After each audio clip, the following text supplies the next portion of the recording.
hibah urang, tujuan urang, kahayang urang, maksud urang anu menggebu lir teu beda jeung kuda sander sok gerak la tahriku aswarul akdar moal bisa ngebedah kana tabir-tabir kodrat iradat Allah papasen Allah sok urang kahayang kawin jeung si eta cak kudrat Allah ditakdirkeun moal jadi pamajikan urang pasti moal bae sejuta kali kahayang kawin jeung eta kodar Allah ti dituna tetep bae mun itu teu paeh urang nu paeh atawa direbut batur karena teu jadi bae geus terjadi sadiakeun modal dek dagang urang ka ditu hibah urang hayang dagang sangeus dagang hayang kitu untung tapi dina kodarna bakal rugi bejejes 1 juta kali modal ratusan puluhan miliaran juta kodar bakal untung mah rugi bae. Ieu mah sebenarnya mah lain ngaji maca. Ieu mah kudu ngaji praktek. Disebutna ngaji diri. Memeh ngaji diri orang nonton heula melalui pembacaan. Geus teu kaudag urang. Sakadar carita we ngan aya kieu engke resepna kana caritaan sidikun ahli Allah aulia eta geus aya tetesan wali di awak jadi urang teh kasupkeun kana wali waduh wah mentak di akhir zaman mah aya wali ngeridit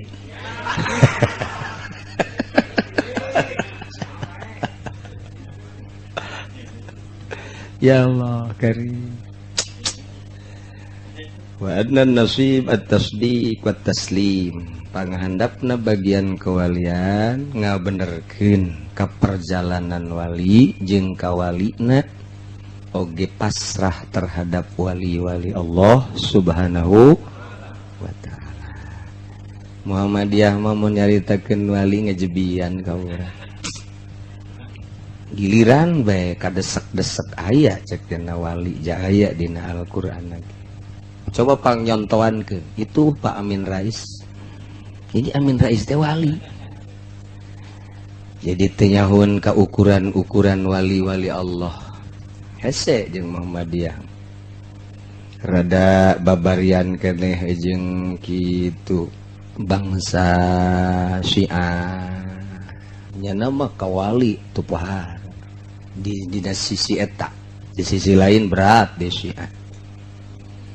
Jadi orang teh ayeuna menyikapi golongan-golongan Islam nuku Kangjeng Nabi dicaritakeun bakal sataftariku ummati bakal peberencai umat kaula masing-masing engke datang ke 73 golongan kabeh kajatakeun ahli sunnah wal jamaah nu aslina nu mana atuh ya Rasulullah nu asli mah nu ma'ana aleh nu akur jeung kula bae diakurkan ke orang mentak maka silsilah besi teakur jeung perjalanan silsilah nage engke dimusyawarahkeun besi aya silsilah gadungan besi ngaku atau ngadenge doang nah ieu ke bakal kanyahoan tina hasil daripada pagaweanana hasilna norekat ternyata horenganan haju kebeuli mersi norekat sih jadi kos gitu hasil norekat teh haju nyandung opat mantep jadi hasil norekat teh ieu teh mengarah kana duniawi salah mantap ari ilmu nama dideuleu ilmu ti Tasikmalaya Bah Anom akur ilmu ti Banten akur ti Jawa Timur akur nu teu akur teh cara meratekeunana ti mimiti cara merekna nu sambarangan mentak begitu norekat teh jadi teu wauh jeung dulur barang norekat teu wauh jeung jelema barang norekat teh ego leuwih tinggi oh berarti ti mana ngamimiti ada ieu norekat justru norekat mah ulah kajahoan ku batur hatta pamajikan ge ulah nyaho urang norekat Nyahoun pamajikan urang teh karena pagawean ibadah urang cukup ibadah ka Gusti Allah nu nganyahokeun Allah titik geus bae sakitu. Geus di mata pamajikan urang bangun biasa bae gitu. Buset, wayah Noel wayah ngagelang teh giliran nu kos kituna mantep dah. Giliran anu urang pemajikan gesare anak gesare leket urang kuda ulah gandeng-gandeng ulah kanyahoan urang ibadah sorangan mun sakamar teh mah jeung pemajikan nyahoan urang hee ulah geuna kanyahoan ieu mah bebeja ka pemajikan neng kakak norekat neng entak sing hade nya neng kakak kaya ulah diganggu. Emang saya nggak ganggu, iya mah ulah nggak ganggu kakak, paling kakak nu nggak ganggu kan neng. Aduh, ya norekat teh kos gitu. Ya Allah, ya Rabb. Jadi umumku, najunya nana mere selembaran saha nu neuk ijazah torekat. Kos surat undang bae disebar-sebar. Ieu mah ilmu ruhani. Geus teu kudu make tulisan-tulisan ijazah tarekat mah urusanna ruhani dari hati ke hati gitu atuh. Jadi engkena teh sejuk nikmat titah bener tanpa peduli ka makhluk jeung ka dunia ka Allah bae ngan moal bisa mun teu cara bersyariat heula pake ku urang syariatna dieusian ku thariqah menuju hakikat. Geus minahin kapanggih jeung budak akur, kapanggih jeung nini-nini akur, jeung aki-aki akur, jeung nu sugih akur, jeung nu susah akur, jeung rangda akur. Eta mah akur bae bangona. Jeung rangda mah. Tah, terus jadi urang teh biasa bae. Mun bisa, mun teu bisa ngasingkeun diri. Asa teu bisa hate teh ngolembar ku kitu mah. Mulai urang kholwah. Jadi kholwah teh kulantaran teu bisa hihijian jeung jelema satungtung bisa loh masalah mah enggak bae. Ternyata teu bisa. Hampir 90% ahli thariqah ngabejan moal bisa ngahiji jeung jelema urang pisah tina jelema. Oh kholwah tuh. Kholwah. Nah, ieu perjalanan ibadah menuju ridho Allah ngan ieu perjalanan khusus. Saha jelema na ieu nu kuateun kos kieu. Cek teori mah asa hese tapi pan ieu mah urusana panggupai Gusti Allah ka dia ya cak Gusti Allah batur mah teu bisaeun nya mah kok bisa batur mah teu kuateun kok nya mah kuat atuh panu Allah digulak-gileukeun ku Allah batur mah sare nya mah kerek ya tuh masalah batur mah dahar sapiring nya mah 2 piring khawarikul adat eta akur jeung kebobule eta dibedakeun urang ku Gusti Allah. Kumaha ngamimitianana ieu? Anu kamari dicaritakeun ku urang teh nomor kahiji mengenal heula. Sanggeusna mengenal kemudian urang teh nyicipan. Sanggeusna nyicipan karasa ngeunak surbi. Nginum lek mun cara nginum. Geus nginum kaseubehan sakar mabok. Geus sakar kakarak makom sohu ngaranna mun ibadah mun dina minuman kos kitu urang neuleuh heula minuman urang keur dahaga wih ieu minuman beuh bangun amis amat dideuleuh ku urang na dahaga minumanana nya kadeuleuh amis nya tiis kadeuleuhna haju cuaca panas aduh masyaallah inah amat cobaan asaan urang siripit nya tiisnya amis teruskeun lak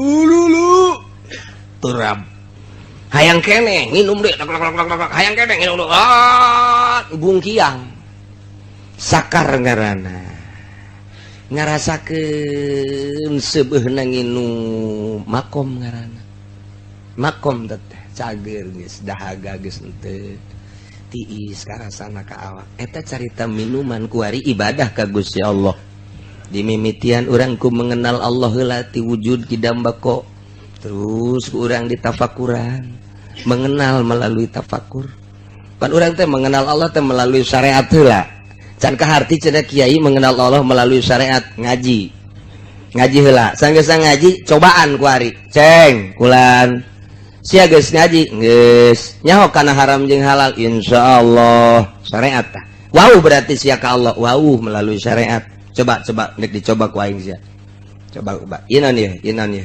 ih tambah bir jadinya ayo coba inum ku sia imbung kunaon sia nu mantak embung haram wauheun ka Allah melalui syariat haram ni minuman wauh tak ka Allah melalui syariat ngaranna embungnya nama haram dibere ku urang awewe urang Lampung Putih waduh masya Allah haju bubuka di hareupeunna iya susuna mani neungtreut ya gitu apemna kadeuleng Sep, pelan. Coba tah, nyana geus ridoeun jasa kasih hayangeun. Nu mantak ridho lain hehe. Nyana teh ya irang da ditinggalkeun ku salakina geus 2 tahun. Jadi nyana hayang disodakohan duit teh butuh hayang sodako eta. Jadi ujang lamun daek nyarean nyana menang ganjaran lantaran sodako. Ih ke heula kalau sodako kiamat kabalinger ieu mah. Sodako kos ieu nyana geus hayangeun jasa ieu. Jadi geus acep teh sodako kadinya nyana mah duit batu butuh bogaeun, mobil mah teu butuh bogaeun nyana mah. Segala rupa teu butuh dahareun nyana mah butuh ge eta. Imbung cek nyana. Kunaon emang? Itu haram zina mah wala taqrabuz zina innahu kana fahisha wa sa'a sabila. Wauh ka Allah melalui syariat. Dur salat zuhur, gegeraan bae nyana neangan samping. Sajadah dan dek mana sih ya? Sholat dek kau tuh kadangnya surah azan wauh berarti ke Allah syariat ketika tak si hayang motor hayang buka duit ente ye motor ye tuh buka duit kredit ku sia DP-na sabaraha 3 juta ngan bogana 1 juta geus bukan mah bayarkeun 2 juta dia sia nginjem ka aing blon teh coba jadi 2 kredit motor hiji kredit mayar hiji tah nu 2 juta na jadi 2 daek sia geus teh teu naon teu pati wauh tah ka Allah tah dina bab kredit nya can wauheun ka Allah syariatna can anggeus moal jadi wali syariatna ge can anggeus teh can anggeus kulo kordin jaronapan pawaribat eta teh can kapake ku manehanana sia boga duit henteu aju deuk usaha teu boga duit daek sia nginjem daek diinjeman mah aya manu nginjeman ye di aing aya ceki Umar teh ngan kieu di mana-mana sia nginjem 1 juta ke di mana-mana sabulan kudu mayarna 1.100.000 daek sia gagas oh masalah can wauheun ka Allah can make kana kulu kodin jaranapan tah eta teh wauh ka Allah melalui syariat dina ieu mah wauh dina ieu henteu dina ieu wauh dina ieu henteu eta kos kitu aclean kos kitu moal bisa jadi wali moal jadi solihin ge moal bisa kecuali diganti ngaran Muhammad Solihin teu bisa tah mulai kuari ngenal ka Gusti Allah sok aya jalur khusus dilatih lantaran Maradona ge hebat main bola na lantaran dilatih Mike Tyson teh hebat tinjuanana aya pelatihna teteh dan lain-lain sebagainya urang ge ibadah make jalur khusus dilatih carana kumaha hudangna hudang silana leungeunna zikirna sanggeus teh mengenal wujud kidam bako tuh dicaritakeun makomna yeuh nya aya 7 ieu makom teh pos ngaranna aya 9 gitu makom teh aya 9 sok mulayan jasa etik sebenarnya mah ulah aya di jero hate dunia ulah aya di jero hate makhluk ulah aya di jero hate nafsu ulah aya di jero hate setan jadi hiji be Allah tah deuk ngaleungitkeun eta perjalananna melalui suluk ngaranna yo carana hiji zikir kadua tafakur nomor katilu khidmah zikir urang ka Gusti Allah kemudian tafakur ka Gusti Allah jadi nyaritakeun dina hate teh merenung kana keagungan ti mimiti keagungan makhluk-makhluk Allah menuju ka Allahna bersilsilah urang teh jeung khidmat ka guru kumaha cak guru ulah-ulah keur bener keur salah lagi lakonan bae sebab ieu guru teh neuk ngaluluhkeun nafsu urang teu lagi tentang guru tarekat mah kajen teuing salah Tapi lamun urang teu norekat salah ulah. Tapi lamun urang norekat, urangna norekat kamanehanana tah. Haju salah urang diinstruksikan kudu terus bae. Kajen teuing salah. Sebab teu dimaksud etana, nu dimaksud ieu nafsuna neuk dileungiteun. Geus tah rahasia guru tah mah kos kitu mah teu meunang dituturkeun ku urang, teu meunang dituturkeun nyana bae tah mah rahasia jeung guru. Batur nuturkeun ulah. Ulah. Urang nuturkeun guru diajak ngariung wani keneh. Urang nuturkeun guru diajak salat wani keneh. Urang nuturkeun guru diajak zikir wani keneh. Urang nuturkeun guru diajak tahajud siap. Urang nuturkeun guru diajak puasa siap jasa. Balikan deui ku ari. Urang diajak ku guru dititah dahar bareng jeung nyana usah. Leuwih ti siap tah mah. Leuwih ti siap. Diajak zarah siap jasa. Siap tah mah kos kitu mah. Ku ari urang gitu nuturkeun guru dititah kitu sedekah siap keneh. Siap kene demi keunggulan itu pangkat siap kene.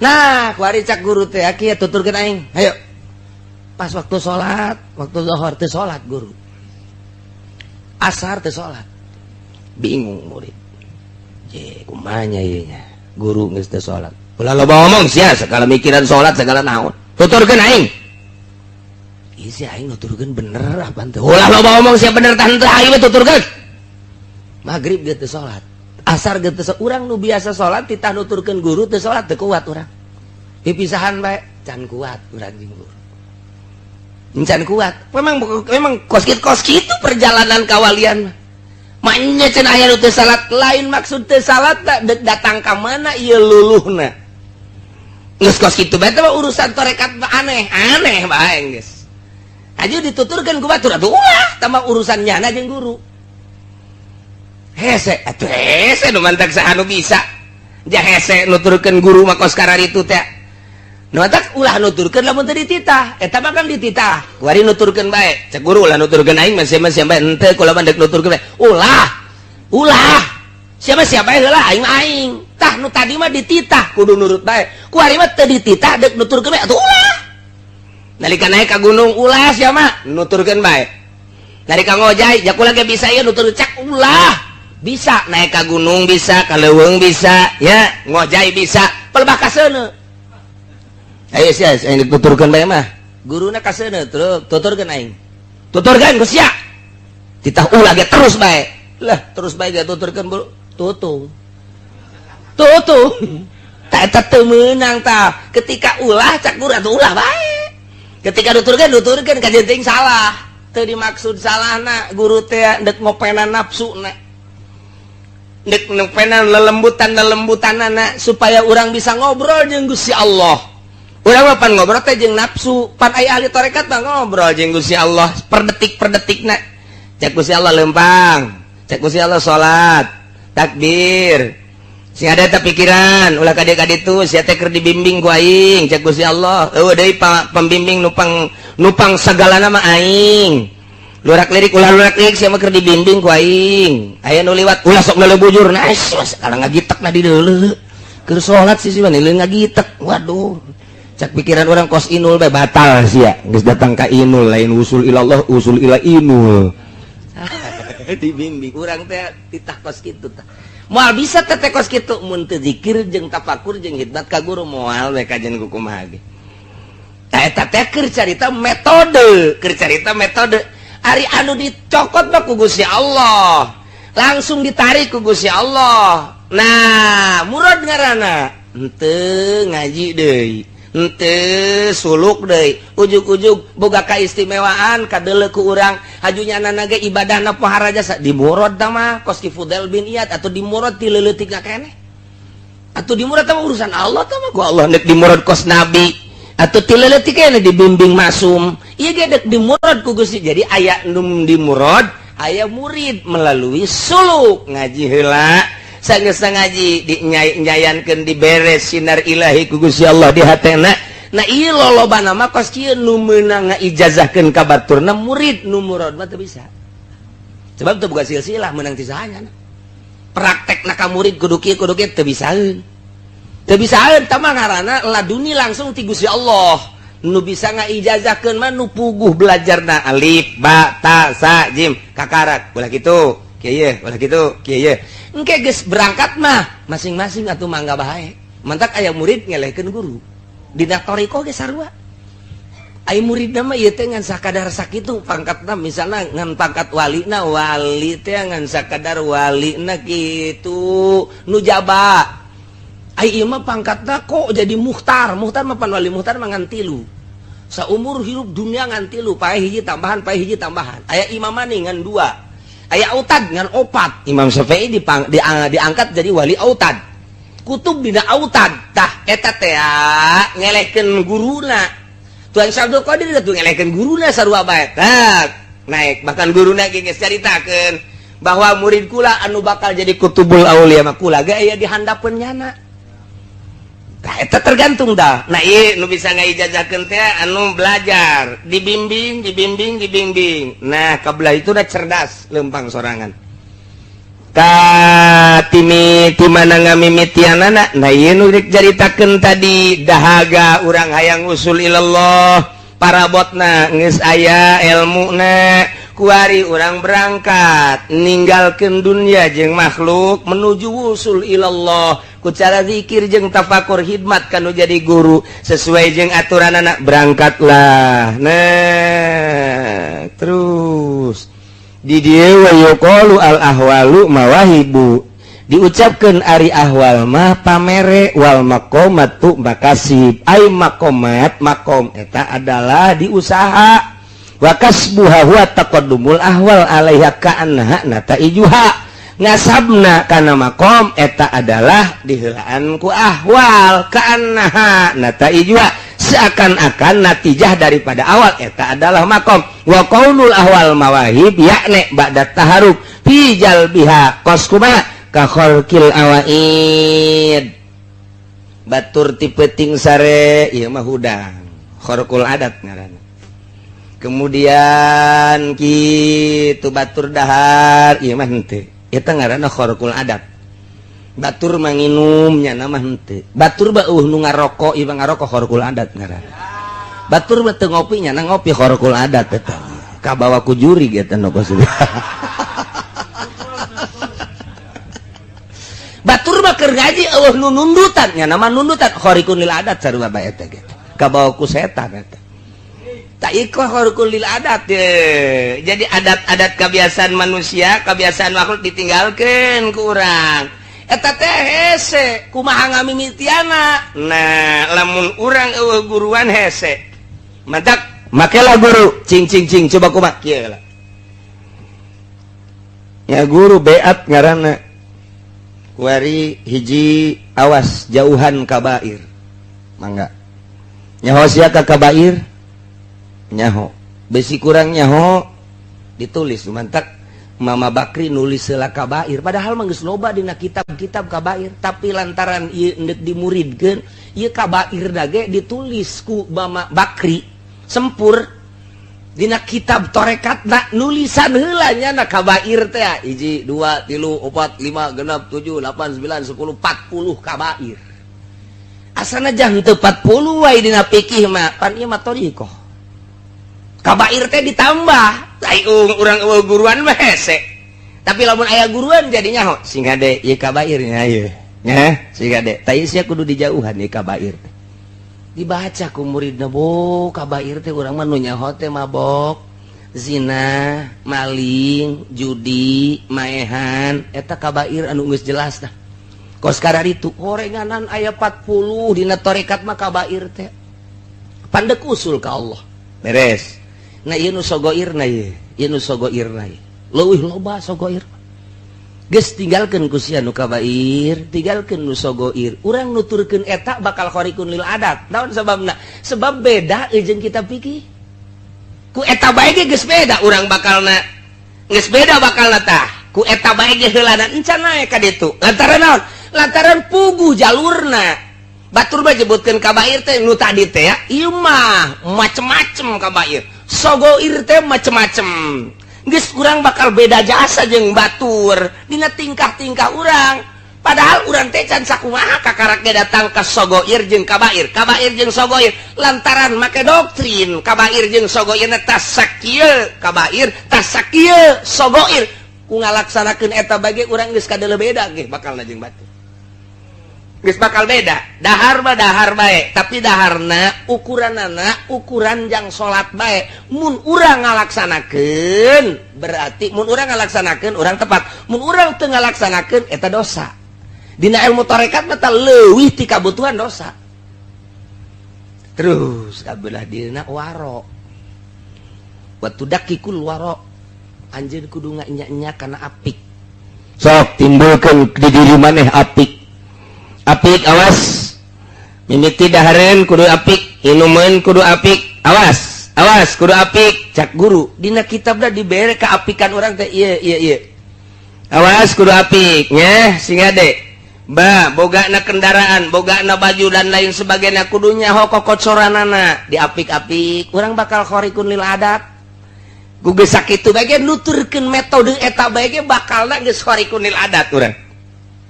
Geus kabairna di jauhan, sogoirna di jauhan, warokna kurang ditimbulkeun ku ari ku urang. Mulai yakin aya ka Gusti Allah. Pasrah ka Gusti Allah, taslim jasa ka Gusti Allah. Geus aya sorangan bakal timbul. Lebaran kabairna nu tadi geus ditauhan, jauhan sogoirna geus, kemudian warokna ku urang geus ditimbulkeun ku ari ku urang. Urang mah pasrah ka Gusti Allah teh geus aya nyai-nyayan sorangan bakal.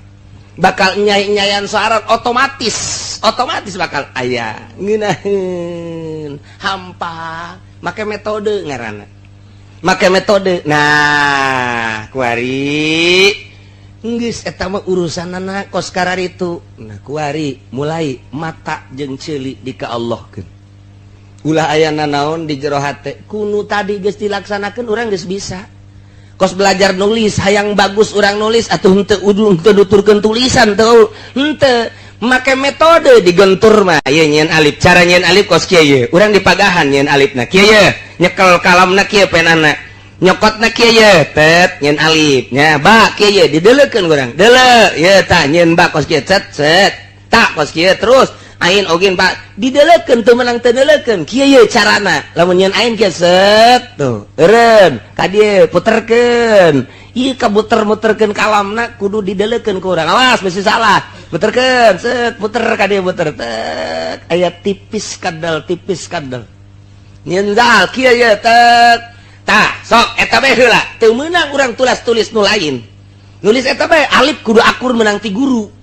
Cara nak kieu cara lamun urang teu daek akur bae bebeja ka guru kok alif kula mah teu akur bae bengkok nu teu bagus bengkok mah oh balikan deui kieu ye carana tek set nah nyeun alif sok oh heueuh ba kok teu akur jeung guru bakal diakurkeun bebeja urang ka guru lamun encan akur mun geus akur sok urang laksanakeun kurang imah urang tujuan urang kahayang urang maksud urang anu menggebu itu beda jeung kuda sander hasilna alif ba na kabeh geus akur ye rada akur nae dibere ngan tabir bismillah engke bakal mencakupkan kabeh bisa urang kahayang kawin jeung si eta udah Allah ditakdirkeun eta baheula akurkeun cara narikna dimimiti alif bakna sejuta kali kahayang kawin jeung eta eueuh qadar Allah kituna tor ka guru itu teu paeh urang naon bae ge bakal katurutan atawa direbut batur kana teu jadi bae terjadi eta kakarak hiji sadiakeun modal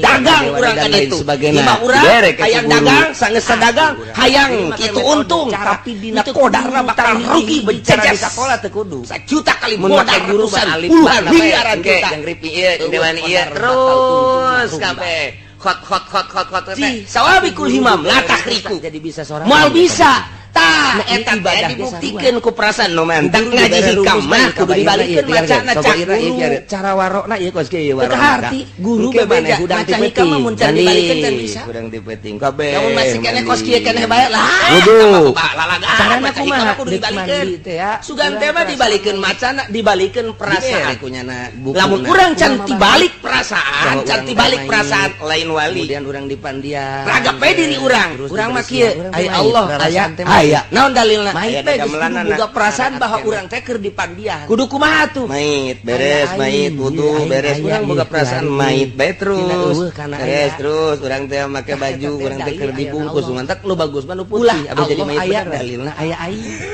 atuh leutik amat ayana Allah di dalilan Perasaan mayit. pan ai dalil mah tunjang Teu daya teu upaya. ai tunjang mah tuh turun teger Mayit mah didieukeun ai diuk. ieu Allah na nu maha sagala-gala di dalilan urang digigirkeun gigir dinangkarakeun nangkarak. Nah ieu mayit ngaranna. Urang Ngan teh sia ulah waka kadinya dalilan ieu mah keur carita boga perasaan mayit. ieu mah keur carita ieu mah Nah, geus beres urang nangtung ieu teh mayit. Ente bae geus atuh aya anu ngarobah-robah sa Allah wujud artina aya.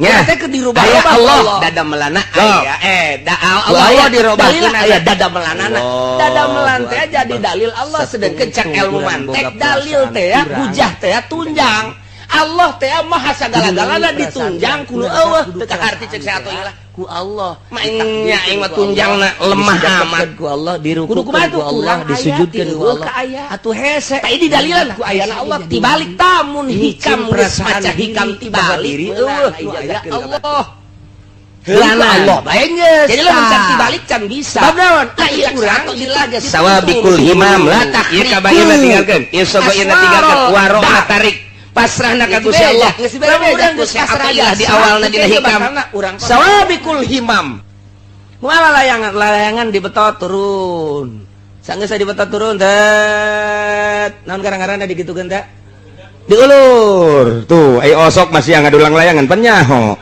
dasar tukang ngadulang layangan kabeh beureuh ulur tarik kemat eureun kemat kakalerkeun nyet urang kos lang layangan dioper-oper kunu mentangna urang ge awak teh kos lang layangan bae dipentang ku Gusti Allah lempang sia diuk sia kicep sia dengekeun ku sia sok sia geus tah eta teh hese hayang datang ka perasaan bahwa urang teh ya aya dina tungtung curug Allah cek ngomong sompral nama tak ndek datang kadinya mun geus datang kadinya wali ngaranna mantak baca hikamna dibalikeun sawabikul himam la tahriku aswarul akdar kahayang urang teh moal bisa ngabedah kana qadar Allah atuh ai kos kitu mah urang tuturkeun mah atuh qadar Allah jak kahayang tinggal kahayang ai cak qadar mah henteu bae urang henteu ai cak qadar heueuh mah heueuh bae urang nuturkeun qadar yuk atuh eta nu bagus mah cara nuturkeun qadar ieu lah kudu boga guru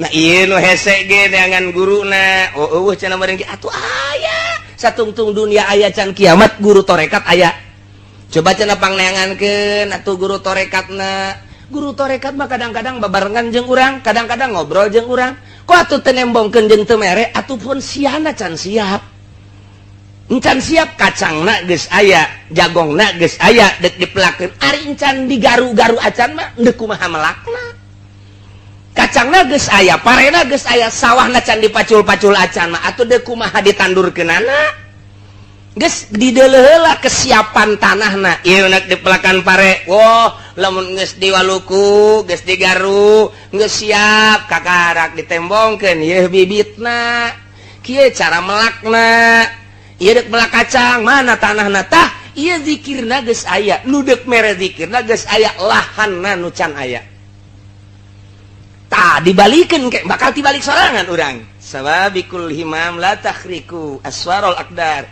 jakabeh ge ku qadar Allah atuh urang teh moal bisa nabrak kana qadar Allah kahayang tinggal kahayang ai bertentangan jeung qadar Allah nu menang kajen ku kumaha ge urang hayang kawin jeung itu cak qadar Allah henteu bae urang embung kawin jeung itu cak qadar Allah kawin mah kawin bae urang teh hayang sugih cak qadar Allah susah-susah bae urang hayang susah cak qadar Allah sugih-sugih bae oh ai kitu mah atuh maningan ge urang pasrah kana qadar eta lah nu dimaksud ku wali eta lah nu dimaksud ku hikam ngan deuk pasrah kana qadar Allah na kudu aya nu nungtun nah ieu lah metodena nah ieu kakarak secara global hungkul oh jaheueuh nya kos kitu tinggal pasrah ka qadar geus lamun urang pasrah ka qadar mah nikmat bae nikmat ngeunaheun moal aya ngarasulak ka Gusti Allah ngeunaheun jasa tiis kana hate urang guari hirup datang ka dieu di naon gitu ngaran urang sadar ieu nang papasena Allah datang ka dieu teh geus beres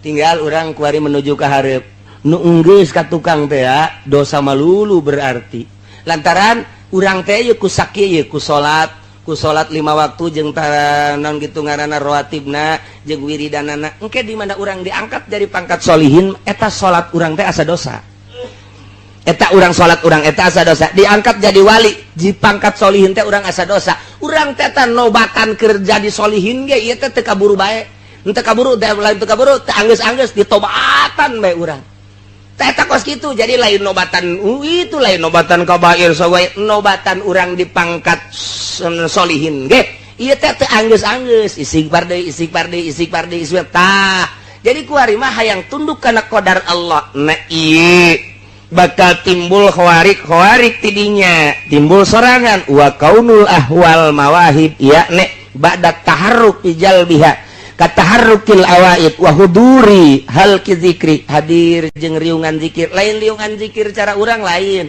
khusus ahli-ahli beat ahli-ahli beat eta babarengan mungkin unggal poe mungkin saminggu sakali mungkin sabulan sakali aya perkumpulan disebut halqah riungan zikir henteu bebas khusus bae jang ningkatkeun jeung guruna engke guruna mere cara la ilaha illallah ke kanyahoan salah ye salah ta zikirna salah gidegna make gideg heula make napas heula ke geus beres naek geus beres naek engke kanyahoan nu salah ke kanyahoan nu bener engke geus jadi nama teu kudu gudag gideg geus jadi nama jang geus perasaan urang teh aya di lautan ilmu Allah urang aya perasaan aya di lautan basar Allah urang teh aya di lautan sama Allah hasil tapak urang teh geus tikelekep dina ilmu Allah geus bae urang keur kuku bage babarengan jeung Allah bae di masjid asa jeung Allah di majlis asa jeung Allah di mushola asa jeung Allah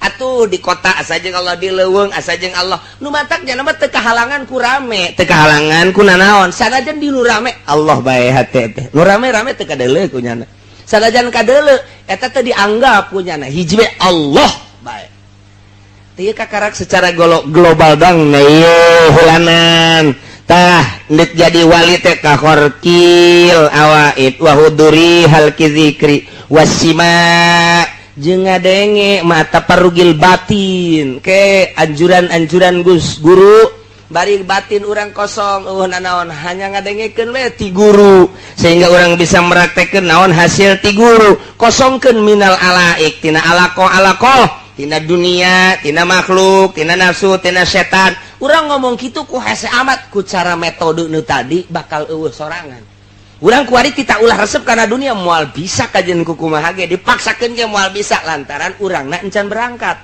ketika urang geus berangkat nah ku ninggalkeun ieu resep dunia eueuh sorangan komo lamun urang geus dibere ku Gusti Allah kaladzatan zauk ngeunah horenganan zikir teh ngeunah horenganan salat teh geus pohoan bae kana dunia dibere ngeunahin salat teh Allahu akbar hese nyaritakeunana ngeunah eta lantaran naon ka sisi ka gigir ka luhur ka hareup Allah sedengkeun urang teh nyieun Allah urang bebarengan jeung nu nyieun engke bakal balik ku Allah bakal ditanya ku Gusti Allah urangna kuari geus deukeut jeung Allah nikmat amat naon hartina jahe nanaonan naon hartina gadis Lampung nanaonan nu aya mah ribut malulu nanaonan naon hartina baby band naon hartina pabrik dibandingkeun pancak Gusti Allah sia jeung boga sia panu aing sia jeung nu milik ku sia panu aing ai siana kuari jeung geus deukeut jeung aing teu nganggap urang kana naon nu aya nah iyalah sakadar metode cara heula geus urang ulah sosolonongan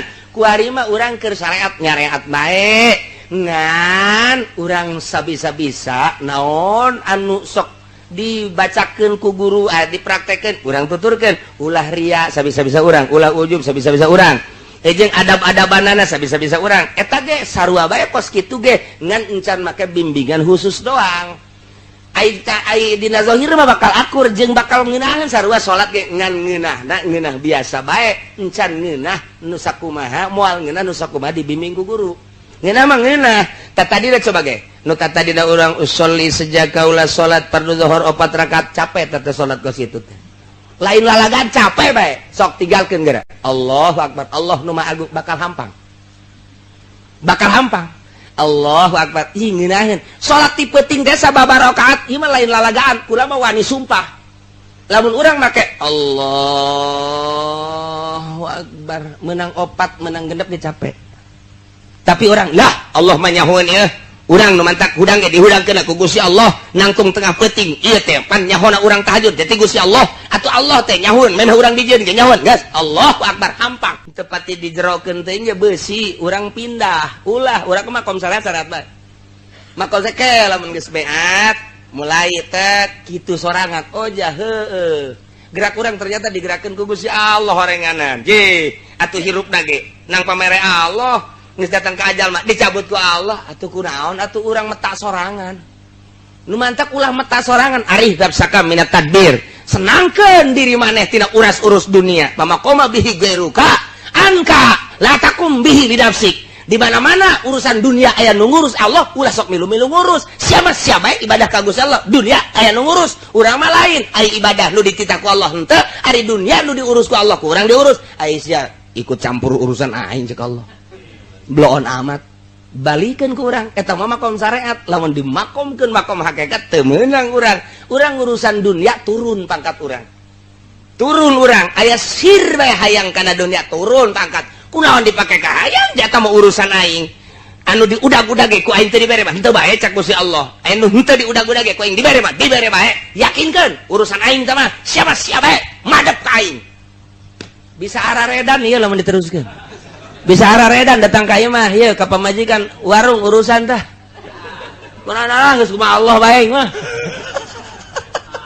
teu badak diselang-selang ge ieu bahaya ngaji hikam mah bahaya ngaji ieu bahaya badak diselang-selang ieu mah asal nyaho bae heula engke lamun praktek mah kitu sorangan urang ge isuk-isuk sorangan urang lamun diuk bae neuli jelema hilir mudik ya Allah ya Rabbi salamet tamoal teh si jelema ngudag-ngudag nu ka pabrik nu ka pasar pan geus diurus ku Allah kok make diudag-udag asana cilaka komo lamun teu make aturan syariat aya maling teh aya korupsi teh duh cilaka jasa eta teh napakuran eta bae ge waduh teu bae bari diuk ibadah nu panggede-gedean tafakur saatin afdalu woh min sabaraha tah tanyakeun Habib Rojak deh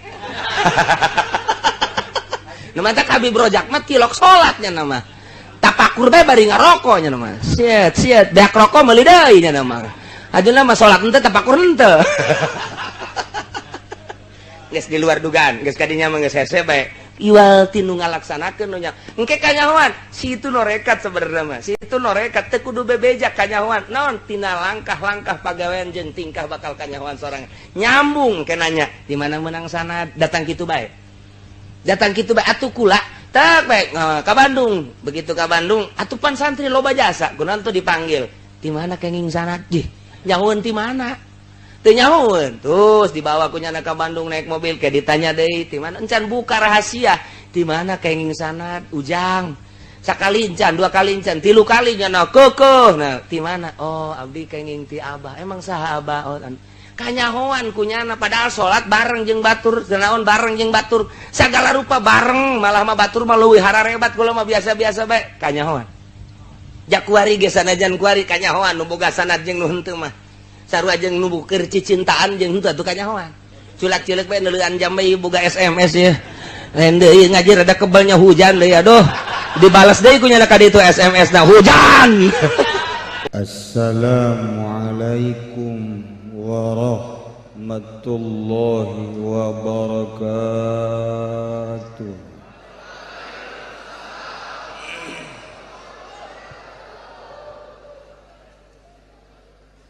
Alhamdulillahilladzi manaha awliya'ahul wusula ila musyahadati anwarihi saniyah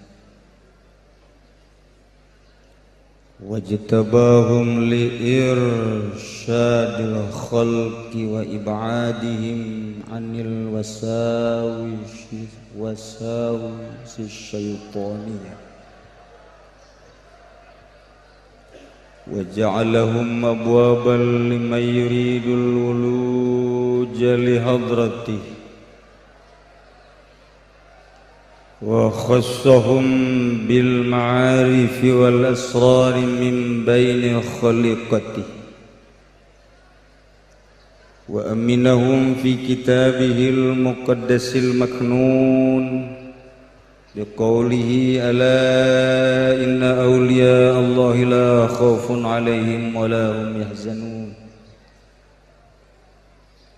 الصلاة والسلام على سيدنا محمد الخاتم المصطفى من بني المطلب بن هاشم عين الرحمة الربانية صراط الله المستقيم وعلى آله وصحبه حق قدره ومقداره العظيم أما بعد وقال الله تعالى في القرآن الكريم وهو أصدق القائلين أعوذ بالله من الشيطان الرجيم وأن لو استقاموا على الطريقة لأسقيناهم ماء غدقا وقال النبي صلى الله عليه وسلم تركتكم على المحجة والطريقة البيضاء الحديث langkung tipayun urang sami-sami nyanggakeun puja sareng puji ka Gusti Allah anu Maha Suci parantos masihan tina rupa-rupa nikmat ka urang sadayana terutama nikmat anu kacida pisan ageungna nyaeta nikmat iman sareng Islam. Shalawat sareng salam mugia dilimpahkeun ka junjunan alam Kangjeng Nabi urang Kangjeng Nabi Muhammad sallallahu alaihi wasallam katut ka para kaluargina oge ka para sahabat-sahabatna rauh para tabi'in atba' tabi'in al mukarramun para alimil ulama para asatid para habaib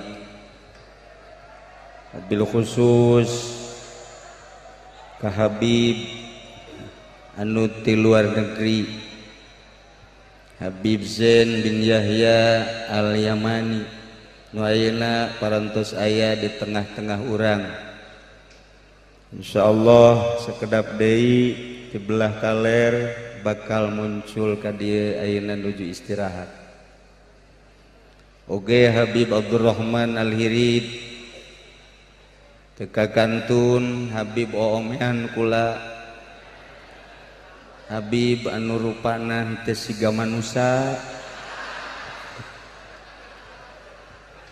hadir di tengah-tengah urang mirip jin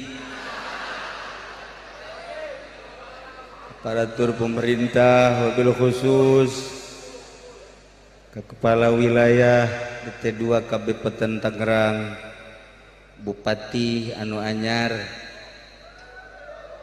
ialah Muhammad Zaki Iskandar termasuk Bapak Kiai Haji Turmuzi anu parantos istiqomah macakeun silsilah ditunjuk ku almarhum anu kukula harita dicarekan waktunya nandek mundur daripada mundur macam manakib maning eureun jadi depag mah jurusan neraka manakib mah jurusan akhirat nu jelas mah sing hade kemudian para qori nu alhamdulillahirabbil alamin tadi kurang parantos dikupingkeun salah sahijina anu kusim kuring dimulyakeun seluruh panitia anu sakieu luar biasana sebulan penataan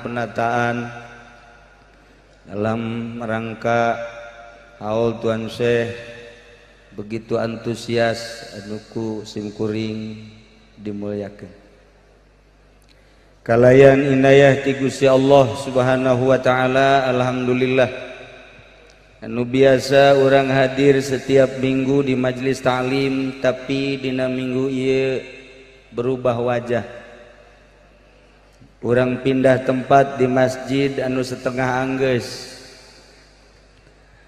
alhamdulillahirabbil alamin Perlu diketahui saketik bahwa masjid dia dibangun selama 8 ke 9 tahun.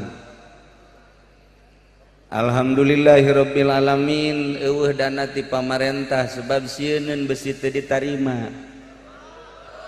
Lain terek mere sebab mungkin dibere disesuaikan ku kula atau pakai meuli Innova. Dumantak Bupati Zaki tentrem di dieu tiis yakin ieu masjid atuh pasti sebab teu nyumbang pan. Maksudna lain teu endeg ngan ulah nu mentak di bejaan lain di masjid ieu bae di masjid mana bae ulah supaya zikirna mantep. Lamun katempelan duit pamarentah tunduh zikir. Ieu mah bupati orang buringas kadeuleuna. Nyaho manggih jahe nyaho naon.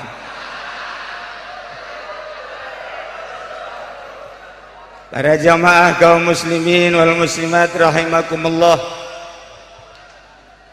Simkuring di dieu hanya kawasiatan ku almarhum titah neruskeun lalakon ala kadar thariqah, tapi lain berarti ahli thariqah. Hanya ngajelaskeun bahwa di dunia aya thariqah jeung ulah sambarangan asup thariqah, ulah sambarangan ngaku thariqah. Di antarana ialah aya silsilah nu setiap hal disampaikan almarhum Abah Simkuring kenging wasiat ti guruna ialah Kiai Arsyad bin Haji Ismail Cilongo. Kiai Arsyad kenging wasiat ti guruna Kiai Dahlan bin Arjai Tanjakan. Kiai Dahlan nampi wasiat ti guruna Kiai Husein Carita. Kiai Husein Carita nampi wasiat ti guruna Kiai Asnawi Caringin. Kiai Asnawi kenging ti Kiai Abdul Karim. Kiai Abdul Karim kenging ti Kiai Ahmad Khotib Syambas. Kiai Ahmad Khotib Syambas kenging ti Kiai Syamsuddin. Kiai Syamsuddin kenging ti Syekh Muhammad Murad. Syekh Muhammad Murad kenging ti Syekh Abdul Fattah. Syekh Abdul Fattah kenging ti Syekh Kamaluddin. Syekh Kamaluddin kenging ti Syekh Utsman. Syekh Utsman kenging ti Syekh Abdul. Kitu Syekh Utsman, Abdul Karim, kemudian kenging ti Syekh Abu Bakar, kenging ti Syekh Yahya. Syekh Yahya kenging ti Syekh Hisamuddin, Syekh Hisamuddin kenging ti Syekh Waliuddin, Syekh Waliuddin kenging ti Syekh Zainuddin, Syekh Zainuddin kenging ti Syekh Syarifuddin, Syekh Syarifuddin kenging ti Syamsuddin, Syekh Syamsuddin kenging ti Syekh Muhammad Hatta, Syekh Muhammad Hatta kenging ti Syekh Abdul Aziz, Syekh Abdul Aziz kenging ti Syekh Abdul Qadir Al-Jailani qaddasallahu sirrahul, Syekh Abdul Qadir kenging ti guruna Syekh Abu Sa'id Al-Mubarak Al-Mahzum, Syekh Abu Sa'id Al-Mubarak kenging ti guruna yane Syekh Abdul Hasan Ali Hakari, Abdul Hasan Ali Hakari kenging ti guruna Syekh Abdul Farad At-Turtusi, Syekh Abdul Farad At-Turtusi kenging ti Kiai Abdul Wahid At-Tamimi, Kiai Abdul Wahid At-Tamimi kenging ti Abu Bakar Shibli, Abu Bakar Shibli kenging ti Abul Qasim Junaidil Baghdadi. Syekh Abdul Qasim Junaidil Baghdadi kenging ti Syekh Siri Sikti, Syekh Siri Sikti kenging ti Syekh Ma'rufil Qurhi, Syekh Ma'rufil Qurhi kenging ti Syekh Musa Abdul Hasan Musa Ali Ridho, anjeunna kenging ti Musa Al-Kazim, Musa Al-Kazim kenging ti Syekh Ja'far Shadiq, Syekh Ja'far Shadiq kenging ti Syekh Muhammad Bakir, Syekh Muhammad Bakir kenging ti Syekh Imam Zainul Abidin, Imam Zainul Abidin kenging ti Sayyidina Husain, Sayyidina Husain kenging ti Sayyidina Ali, Sayyidina Ali kenging ti Kangjeng Nabi urang Kangjeng Nabi Muhammad sallallahu alaihi wasallam, Kangjeng Nabi urang kenging ti malaikat Jibril alaihi salam, malaikat Jibril kenging ti Rabbul Izzah Allah Subhanahu wa ta'ala. Selamat datang. Nyana teu pahameun mun selamat datang. Marhaban bikudubik.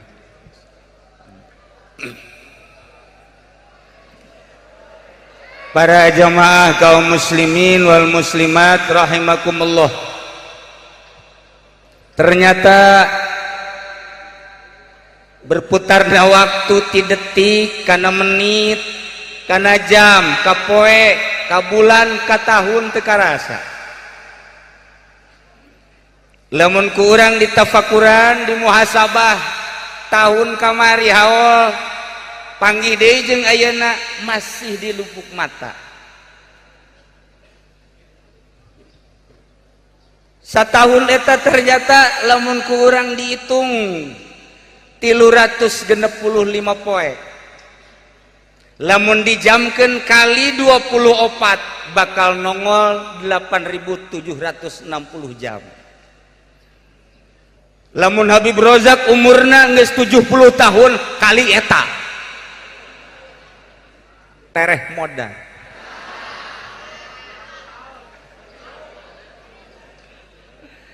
Lamun ku urang ditafakuran umur eta sebagai modal. Allah ngajelaskeun dina Al-Qur'an wal asri demi waktu. Allah ngajelaskeun waktu sebab eta adalah merupakan modal. Nu mantap kadituna innal insana lafi khusr. Sanyana manusia yakin lolobana rugi. Ieu teh berarti keur nyaritakeun untung apa rugi. Quran geus ngajelaskeun ternyata lolobana rugi sebab cek Kangjeng Nabi annasun niyamun manusia orang keur sarare kabeh ge. Ke fa iza matu intabahu. Lamun geus sakarat kakara oh jaheuh aya alam kubur teh kitur mudi ku hari keur ngimpi jadi mui Zaki bupati urang keur ngimpi jadi bupati Habib Rozak ngimpi asa jadi Habib Kementerian Agama keur ngimpi nyana di dunia anu usaha keur ngimpi nyana asa jadi manajer nu tani keur ngimpi jadi petani teu karasa eta impian-impian eta teke ketika Israel datang oh horeng aya hirup di alam nu itu alam anu tatadina urang baheula di alam alastu ketika Allah nyarita ka roh wahai arwah alastu birabbikum qalu bala lain tah maneh teh ngadenge wahai arwah kaula teh ieu pangeran anjeun bala cek arwah sumuh roh teh murni suci cek Gusti Allah maneh bakal diturunkeun ngan aya wadah awak jasad di jero awak bakal dibere nafsu kade maneh teh cek Gusti Allah geus percaya bahwa pangeran teh kaula diasupkeun hiji-hiji ka jasad masing-masing bari diberean nafsu cek Gusti Allah lamun maneh balik ke alam nu itu bersih deui tanpa terkontaminasi ku nafsu bakal disadiakeun sorga tapi lamun maneh kababawa ku nafsu kajaring ku nafsu kabelit ku nafsu bakal disadiakeun teu pira jahanam lumayan mangga cek arwah teh abdi bade nurut ka Gusti badar rapih we abdi mah mangga diturunkeun plek roh ka ibu atut atasan pazaki ngelembar roh diasupkeun ka wawan teu kuat teu. Roh diasupkeun ka Habib Rozak kawin malulu.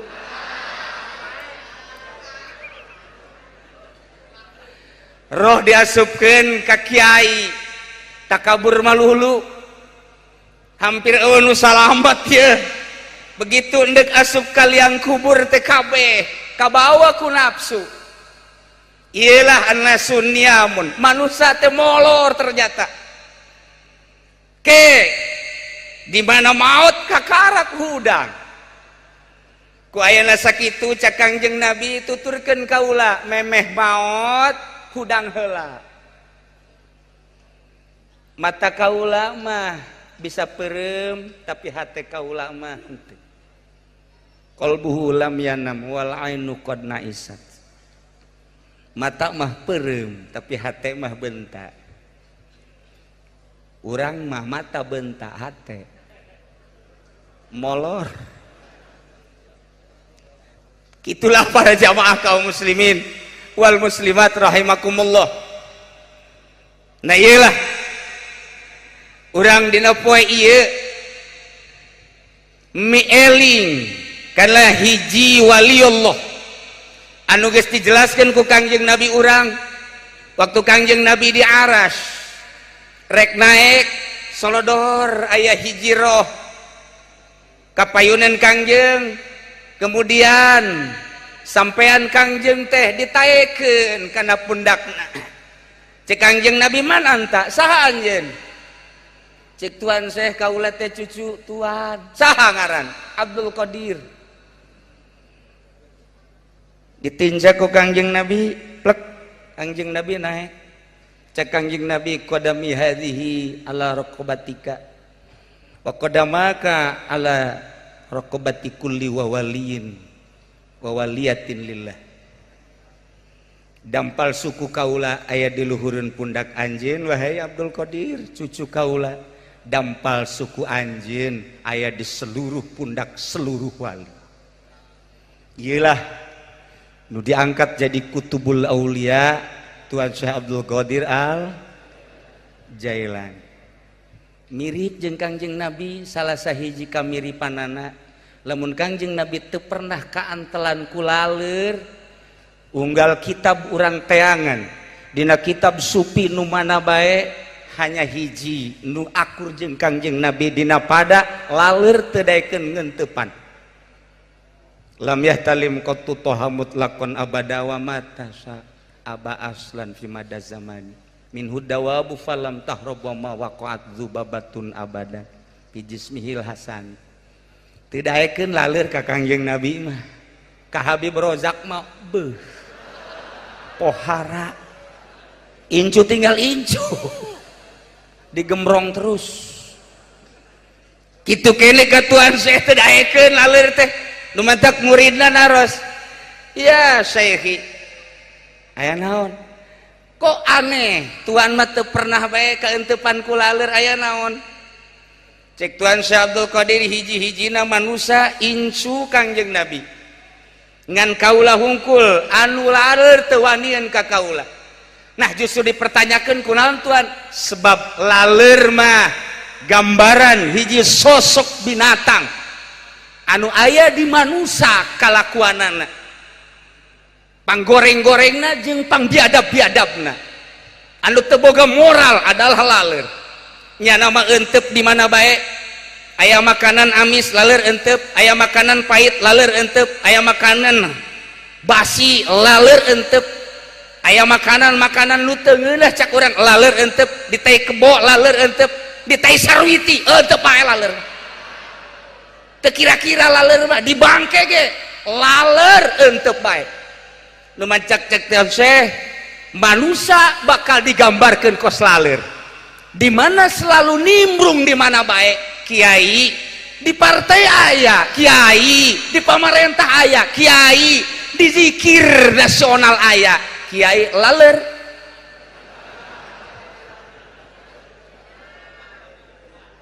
hese neangan kiai nu lain laleur kuari Zaki ge bingungan cak Zaki di kabupaten kiai laleur kabeh atuh meureun janyanana piteup nah hiji laler jam pitu keheula tenang ieu lain cak kula cak tuan seh mun marah ka kula marahan sia tuan seh aing menerjemahkeun bahasa tuan seh di akhir zaman tahun 2014 kiai bakal jadi laler kabeh sebab pamarentahna piteuk kabeh Habibna anak piteuk wah cenah kiai ora sok sombong ja kiai osok aya di imah camat aya di imah bupati aya bahkan di saluhureun imah bupati ja kiai aya keur ieu kapanggih ku kula di Jakarta di imah pejabat yang marhaba eta cenah laler ta lain aing mah keur nepakan laler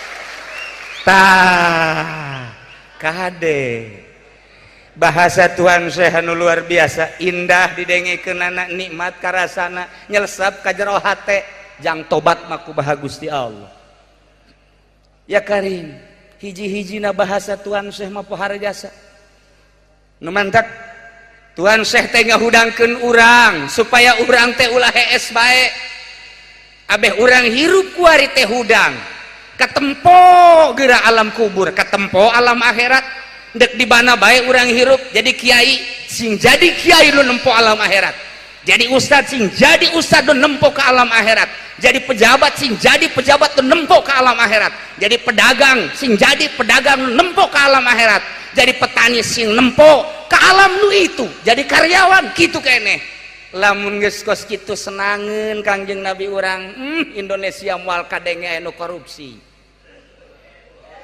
moal aya ieu mah kakarak 10 sedangkan janji 50 40 deui Haji Mamin bingung hitungan sebabnya nage bakal kena ilah para jamaah kaum muslimin wal muslimat rahimakumullah annasu niyam kumaha atuh sangkan urang teh sadar nu hese geja sadar kufar Mekah didatangan Kangjeng Nabi teh nu sadar saeutik lolobana mah teu sadar Abu Jahal ningali mukjizat Kangjeng Nabi teu sadar Abu Lahab nyaksian mukjizat Kangjeng Nabi teu sadar Abu Thalib kitu keneh teu sadar justru sulitnya adalah sadar ku ayeuna sakitu sadar nu bermanfaat zikir memeh maut sadar bermanfaat zikir memeh kiamat kiai atuh aya urusan zikir mah teu kudu dititahan kamari di Senayan zikir nasional jaki pudoli jadi ongkosan pan ka ditu kori-kori sarua bae loba tambah zikir nu kitu mah kiai di imah kandidat zikir aya nu endek calon lurah zikir endek calon bupati zikir istighosah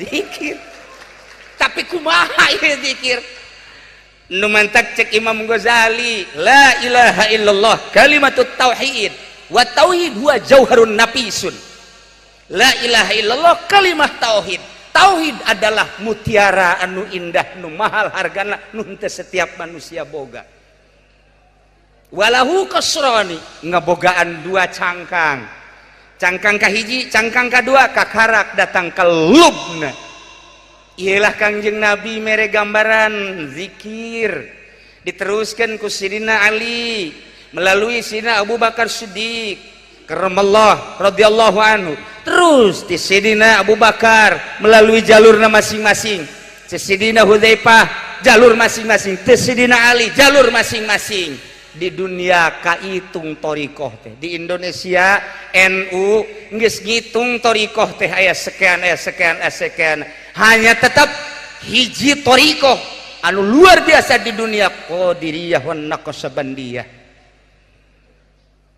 lamun zikir nangan sakadar datang ka cangkang doang kos kumaha kiai antakula bilisanika la ilaha illallah ta salat maca la ilaha illallah di Pemda maca la ilaha illallah di kantor maca la ilaha illallah di Senayan maca la ilaha illallah Bung Raden Omama malah make gitar la ilaha illallah na make gitar salah kiai wallahu alam salah jeung henteu urang tingali definisina antakula bilisanika la ilaha illallah tapi la ilaha illallah nah teu bisa ngarobah akhlak.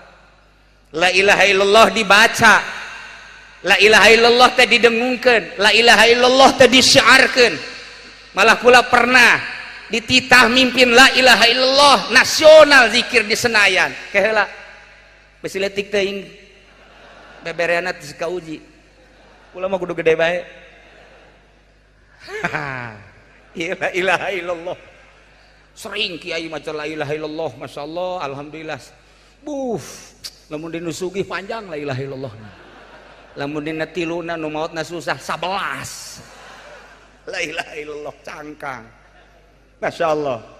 Komo Habib mah lamun susah udah bari liwat aja dah la ilaha illallahnya yang penting sholawatnya aja bego. Masya Allah.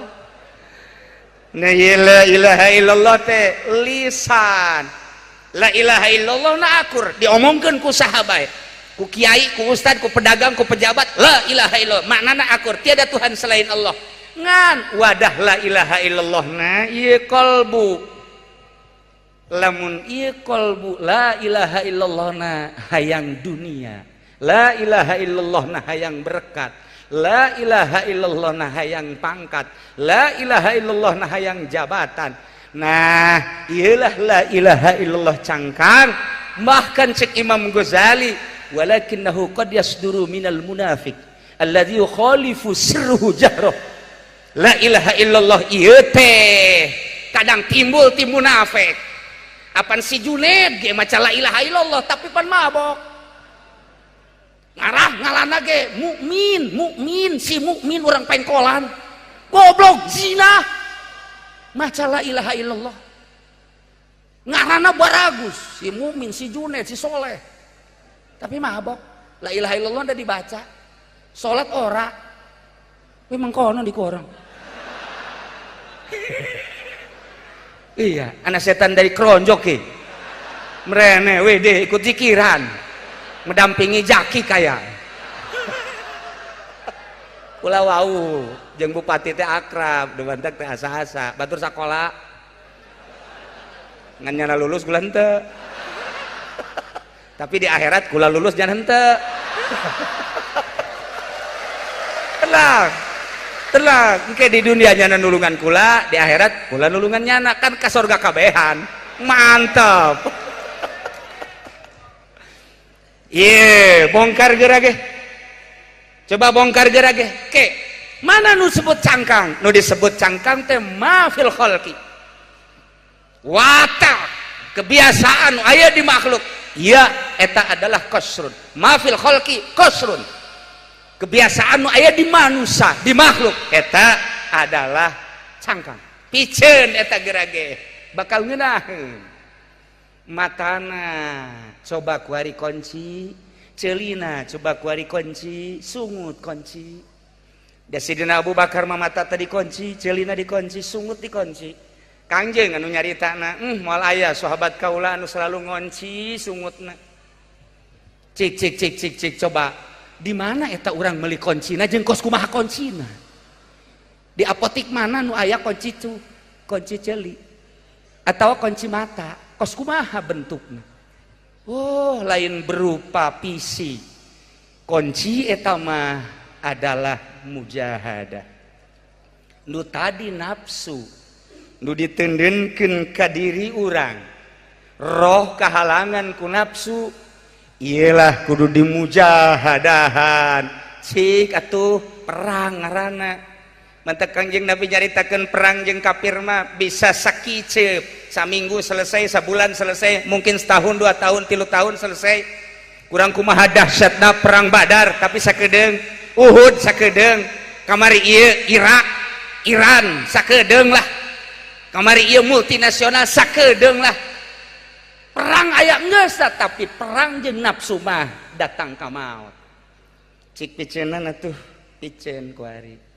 Kebiasaan nu aya di makhluk kangenahan dedeleuan, kanikmatan dedengean, kanikmatan aambean, lazatna lisan leta kitu keneh zakar teu meunang main jahe moal naik-naik.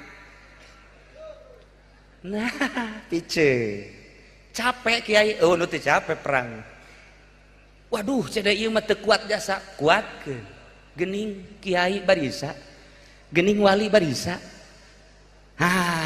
Mulai kudu kumaha atuh Kiai, kudu boga guru, teu boga guru mah moal bisa. Macaan urang dina buku nu tadi wiridan diwirid sanajan sederhana ulah diwirid di imah edan sia ulah cak aing ulah kudu ijazah heula Habib Rojak ge setengah edan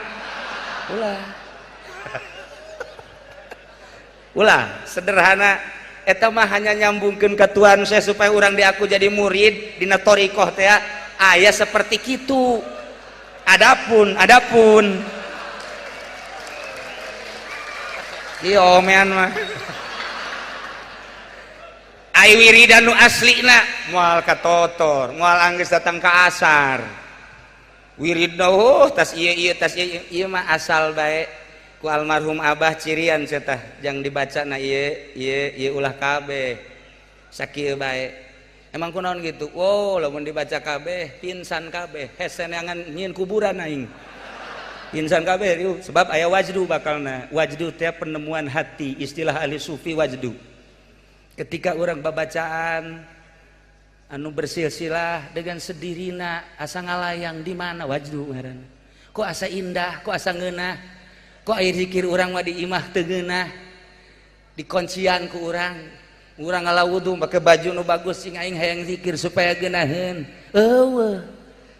Teu nikmat sebab teu nyambung ka ditu eueuh wajdu geus sajam teu ngeunah bae tungtungna mah ka kamar nu hiji deui alhamdulillah pabajikan ngongkong iya nu mantep mah ieu wajdu kakarak ieu mah leuwih ti wajdu tah mah anakan ka dituna. Para jamaah kaum muslimin wal muslimat rahimakumullah make tuntunan mursyid dibere cara cing la ilaha illallah narikna handapeun bujal urang mah handapeun bujal teh eta bae pan tarik dua jari taekeun ka dieu buang ka dieu luhureun susu katuhu dua jari banting ka dieu handapeun susu kenca dua jari illallah gideugna aya maknaan napasna aya maknaan tah dengan tuntunan guru mafil khalqi bakal leungit geuning ngeunah ketika mata urang di perangan, ceuli di perangan, irung di perangan, sungut di perangan dengan parabot alat zikir ka Gusti Allah nikmat muka lah pintu akhirat kakarak muka doang encan datang kadeule urang siap nolak karena dunia ya dunia tolak tuki tolakatan wahidatan wahai dunia ditolak ku aing sia tolak hiji cak dunia kok hiji tolakna besi aing ruju deui ka sia loba nu raruju deui ku hari pugu kiai. Oh hiji bae heulanan. Nikmat zikir teh masyaallah karim. Ketika dilanjutkeun ku guruna, lantaran geus wayah lanjutna. Nikmat kanikmatan teh datang deui, akhirat datang ku hari. Ya karim. Ditolak dunia dengan tolak dua, akhirat datang. Setelah akhirat datang dipeluklah akhirat. Tolak tilu ku aing sia cara Sidina Ali ya dunia tolak tuki salasan lantaran geus pelukan jeung akhirat ketika akhirat dipeluk Allah cahayana bersinar ke jero hati nurul haq nurul ilah nur ilahi cek orang-orang akhirat pada damelan Gusti Allah akhirat suwe ku aing dicabut ndek ditolak ku aing si akhirat teu hayang aing ka si akhirat ndek ka mana atuh cak akhirat kanu nyieun sia aing mah kos kitulah zikir teh nu mantak kudu aya nu nungtun mantak baheula di urang terkenal aya Buyut Mansur mursyid aya dua manusia nu datang ka Buyut Mansur assalamualaikum waalaikumsalam aya naon ulah hayang ijazah zikir ayo masantren teu baheula masantren teu naon ya masantren duaan kabeh masantren oh masalah Iya aya deui nu datang sia mah santren teu henteu ulah sia mah ka ditu nu teu mah santren teu meunang cek Buyut Mansur nu mah santren saurang-saurang asup ka kamar kita wajuhan kebeneran naik datang ka wiridna Allah Allah Allah geus datang ka zikir hifzun nafsi urang macan pernah ngitungan napas urang 1 jam napas orang 1008 lamun 24 per hari kali 1008 sabaraha cepet atuh sia aja mawa HP pan sia mah hararese jasa HP na para ti bobogohan malulu beb cepet beb berapa tuh jumlahnya lamun satahun napas sabaraha geus pernah diperhitungkan lobaan dipake zikir apa lobaan dipake kana dunia encan pernah urang niamun seorang diurukan ku Buyut Mansur Allah kajrohu keluar Allah keluar seorang deui maneh mah zikirna naik ulah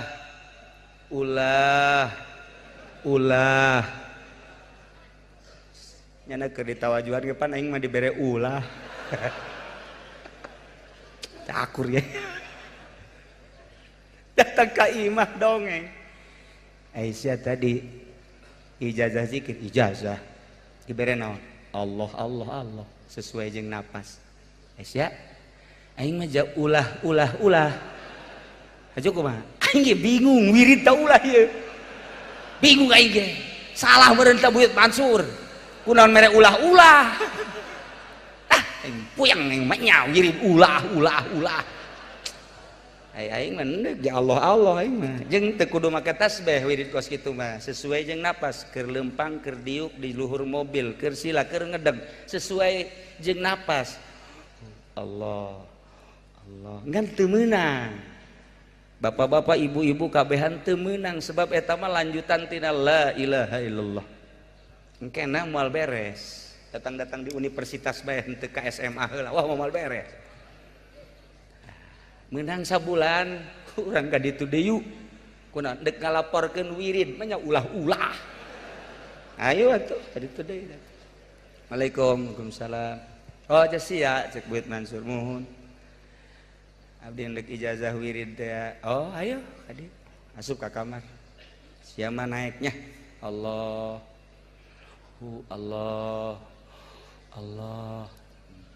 pas si keluar si asup kade si naiknya tuturkeun ulah kieu deui bah zikir ulah puyang aing aduh ieu paling digancakeun ulah teu beres si zikir salah kajen kumaha ge lista maja 3 kali utama benar kali deui salah ya guru ya mere wirid ulah di Sukabumi mah uka di brojak tong uka mah datang deh Waalaikumsalam sia datang ka dieu ka 3 kali dek danyakeun wiridannya mohon diwirid teh ku sia diwirid tolos sia henteu goblok kumaha tuh aing wah aing mah emang carekanan guru meureunana gade diuk nah menurut sia zikir ieu luhuran Allah ta luhuran ulah nyangakeun sadaya-daya kumaha Buyut bae aing nanya ka sia ieu luhuran Allah ta luhuran ulah bisa jawab abdi tanyakeun coba ka Kiai nu sejen tanyakeun ka Kiai nu sejen atuh luhuran Allah ulah masalah laporan cenah ti kiai-kiai teh horenganan Allah ulah masalah Kiai kudu guguru deui ka aing moal beres sa Kiai zikir nu panghebat-hebat mah ulah eta nu hebat diterangkan cek Buyut Mansur eta mah siloka hartina ulah teh eusi zikir. Mun maneh bisa ngeusian zikir make makna ulah, maneh jadi wali. Moal kebel seminggu jadi wali. Bisa hiber hujanana. Ente yang ke Bali hiber ka ditu. Ngan ti Balina ka dieu mungsrut sia. Manya hiber dipake ka Bali, neuleuh ka Kute beureun. Wah, ya cek Buyut Mansur, ulah teh hartina tilu. Hiji mun urang teu boga ulah menta. Nomor kedua di mana dibere ulah nampik. Nomor katilu di mana geus dibere aya di imah urang ulah disimpen. Bisa sia kos kitu. Sakali deui. Lamun sia teu boga ulah menta, menta batal sia. Mun dibere ku batur ulah nampik, tarima sebab anugerah ti Gusti Allah. Lamun geus aya ulah disimpen bikeunnan ka batur. Bisa sia kitu. Pohar hese teh mah tuh. Mulai hiji-hiji acan asan wae di dieu tah. Nah, luhuran ulah nu mantak zikir teh ya, lisan. Allah, Allah, Allah, maknana ulah. Lain diwirid, makna eta mah laksanakeun. Teu boga cadu kudu menta, ulah menta. Kiai nu nyieun proposal. Zaki puyangeun bupati urang. Cak Zaki puyeng katanya ini proposal kiai saya jasa neangan Cilongok wah jakena teh kudu make proposal bere mah bere baes masalah ya iya cadu kudu menta ulah menta. Nomor kedua dibere ulah nampik tarima. Nomor katilu aya ulah disimpen bikeunnan. Coba pangneangankeun saurang we kuat mun aya dipake jimat ku aing teh jelema di minyak misikan ku aing dibungkus make kain putih dibeubeurkeun ka dia aing bisa hiber bisa tah sebab lamun geus kos kitu wali ngaranna zikirna geus Allah Allah Allah naik ka dituna hu pantak kula inget di Baghdad harita sejarah dina kitab sufi di Baghdad ketika tahun baru atawa Lebaran, raja ngundang penggede, ngundang kiai-kiai intelek, kiai-kiai anu dianggap mendukung pemerintah, jeung kiai-kiai salaf diundang istimewa taraja. Ketika Lebaran diundang kabeh, weh kursi nage geus aya merekan model kos kita. Kula lagi murigak bulu tadi aing merekna mana ieu? Sial aya merekan. Aya kabeh, us raja mun kuari mah meureun presiden, menteri-menteri, kemudian gubernur di naon gitu MPR, DPR pusat ya, di bawahna bupati-bupati araya kabeh. Camat doang eueuh. Eueuh camat mah handap teh mah. Kabeh aya. Kiai ge sarua bangsa kiai-kiai intelek modern termasuk kiai salaf. Wah, disuguhan ku raja luar biasa. Aya hiji kiai make samping Rudin. Make baju Rudin, kaos popehna beureum. Tuh, mawa anjing hideung datang ka dinya. Anjing teh disimpen di kursi, ainyana diuk di handap. Anjing di kursi. Kabeh neuleukeun isi kiai bego-bego teuing. Kok jadi kiai? Atuh kunaon diondang ieu ku raja. Wah, rusak pemandangan, situasi jeung kondisi kabur wah teu beres. Begitu cak tuan raja, jamuan-jamuan yang telah disediakan dipersilahkan untuk dicicipi. Wah beh nginum roti di dahar. Kiai eta mah teu ngadahar rotina jeung inuman dibikeun ka anjing. Kabeh bingung. Haju anjingna sasada. Pok. Beres kabeh silih kiceupan punggawa kabeh silih kiceupan ku ari mah menteri kulantaran geus teu kuat menteri dalam negeri ngegerokeun MPR ka dieu amankeun eta amankeun dik dikaluarkeun atau anjingna kaluarkeun atau kumaha atau ulah sasada ta anjing akhirnya pidato ketua MPR. Saudara-saudara sekalian, di tengah-tengah haflah kita ada pemandangan yang kurang sedap. Salah satunya ialah oleh bapak-bapak dan para kiai telah terlihat seorang kiai bawa anjing hitam. Ini merupakan penghinaan terhadap negara, terhadap raja. Bagaimana kira-kira persetujuannya? Apakah harus dibiarkan atau ini harus diusir? Setuju kabeh pemerintah mah usir. Kiai ge nu moderna usir tama pas kitu. Salap deh bangsa sasalapan mah usir. Tinggal hiji kiai. Ulah diusir. Ieu kiai halaj ngaran. Anjing kadeleuna ku mata urang anjing. Padahal ieu lain anjing. Ieu kiai geus bisa ngaluarkeun nafsuna. Nafsu kiai halaj ieu dibentukeun anjing hideung. Nyana mah nafsu geus bisa ditungtun. Geus bisa dipermainkeun kumaha kahayang nyana. Bila perlu nafsu ditendang. Kadang-kadang dituntun. Nyana geus henteu dituduh-tuduh. Henteu dikuasai ku nafsu, malah nafsuna anu diseret ku nyana. Nafsuna anu ditalian ku nyana. Nafsuna kadang-kadang kumanehanana diome. Iyalah seorang kiai anu istimewa. Bapak-bapak mah raja, menteri, henteu pernah ngaluarkeun nafsuna, bahkan di jero dada basi kene aya sabaraha anjing kene. Di jero bupati, di jero gubernur, di jero menteri aya sabaraha puluh anjing hideung. Hah? Di jero kiai aya sabaraha kene anjing hideungan. Lain kudu diusir guguru atuh, nemah. Lantaran nafsu urang mah hayang diuk dinu ngeunaheun. Nyana mah geus hayangeun diuk di handap, malah anjingna nu didiukeun di kursi. Pan bapak mah teu kabagian kursi hiji bae ge. Wah, di exit siapa yang panitia goblok beredan. Teu kabagian kursi aing, pan aing teh pejabat. Pan aing teh kiai nu mulya, kok teh di bagianan kursi? Nafsu teh kos kitu. Tah kiai ieu mah geus bisa ngaluarkeun nafsuna. Lain kudu diusir, urang kudu guguru.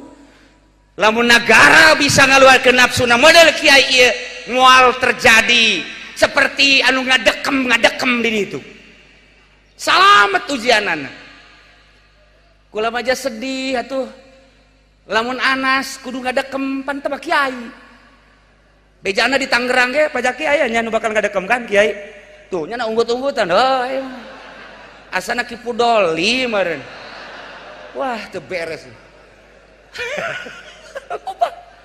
Nah, akibat anjingna tadi dikaluarkeun. Para jamaah kaum muslimin wal muslimat rahimakumullah, thariqah adalah hiji jalan khusus untuk menuju Allah. Menghilangkan nafsu, setan, jeung dunia, makhluk. Ketika geus bersih di hate, dititah deui ku Gusti Allah, ulah cicing di leuweung, ulah cicing di imah. Endek saha nu mituturan jelema, kena nyahueun rukun wudu, kena nyahueun rukun salat. Mun pejabat kena nyahueun, bener jujur jeung adil, mun petani kudu nyahueun. Atuh deuk kumaha balener aja kiai na ge anjing hideungna masih di dieu keneh. Dibabawa lain puluh ratus anjing. Encan dikaluarkeun mah datang ka modar niamu. Ngolor ketika orang maut digambarkan kalakuan orang waktu keur di dunia. Mata Ki Husein begitu manehna ngalawudu beres ngalawudu bersih awak make baju nu bersih ka masjid. Betu ka masjid kapanggih ku Syekh Junaidil Baghdadi. Stop. Aya naon mama? Husein teh murid daripada Ki Junaidil Baghdadi nu tadi kurang disilsilah. Wudu deui sia najis. Jageus bersih jasa. Baliknya ka imah mandi, geus mandi heula wudu rapih. Geus rapih maka baju nu bersih ganti. Dengan mantap melangkahkan kaki, percaya dirinya. Itu datang ka lawang masjid. Cek guruna Syekh Junaid, stop. Masjid mah tempat ka Allah, suci masjid mah. Ulah didatangan model sian najis. Aing najis di mana ya? Ya Allah. Mama, abi hija bersih jasa sakali deui sia ka ditu. Wudu.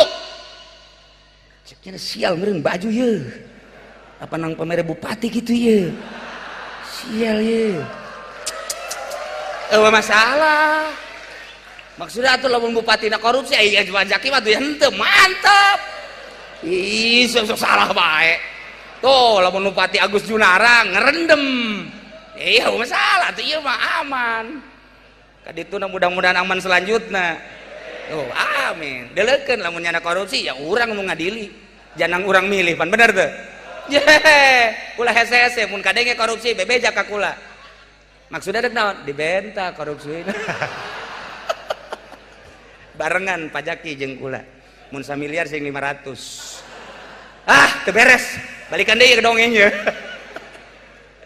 begitu nyana sakali bersih aing mandi wudu bersih beres pakaian buah nang meuli sorangan langsung ke masjid itu jauh keneh najis ya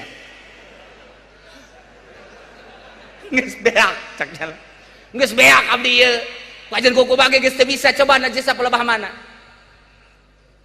baju sia bersih wudu sia rapih sesuai jeung pikih hate sia najis kunaon tuh di jero hate aya duniaan dibawa ka masjid masjid mah tempat ka Allah ulah sok dibawa hate tah hate najis ya mawa ka masjid hate aya duniaan hate aya hubul jah hate aya hubur riasa najis masjid paranti ka Allah simpen di luar dunia simpen di luar jabatan simpen di luar masjid tahta kerajaan ka jero masjid mawa Allah karak mantap ya Allah ya Rabbi horeng kos kitu najis atuh najis lamun kuari disurtil ya hiji-hiji asup ka masjid ulah aya nanaonan kosong masjid kosong panitian acan paling ge Habib Rojak datang ka dinya ngejengker jana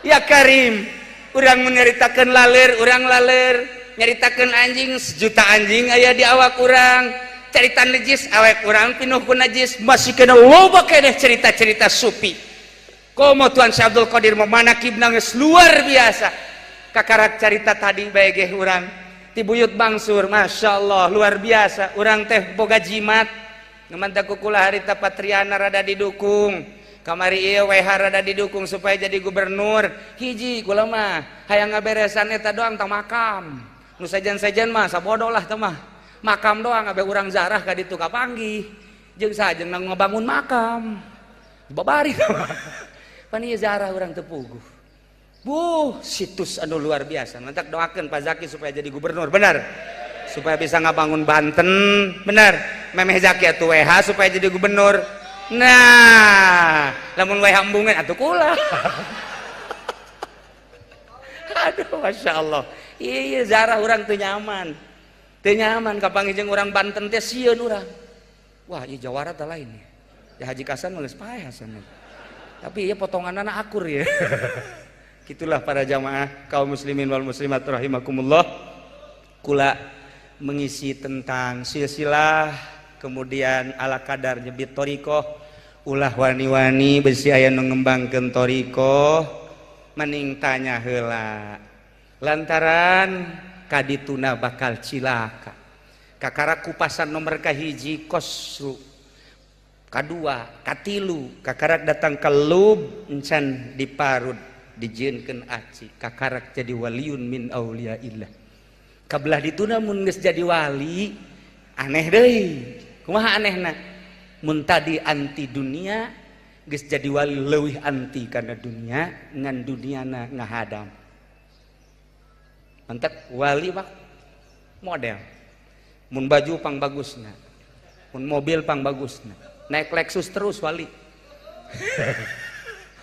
waduh bebim-bim nangis kletik mun aya nu leuwih luhur ti Lexus mah misalna Rolls Royce ngan aing dihijikeun jeung Wawan meureun brabet ya jadi aneh engke bakalna geus eueuh dunia nuturkeun ngan geus balik teu hayang ceritana masih panjang keneh kadituna lantaran urang mencarita Imam Syafi'i indah jasa kewalian Imam Syafi'i nu ku urang dimazhabkeun pohara jasa nu insyaallah kula minggu hareup jadina minggu bapak-bapak nu kamari diumumkeun Sabtu ternyata minggu ba'da maghrib insyaallah menuju Mesir kemudian Yordan Palestina Mekah Madinah doakeun ku kabehannya mudah-mudahan kula salamet nu di dieu salamet kabehan urang silih doakeun bisa kumpul deui di minggu kaopat engke.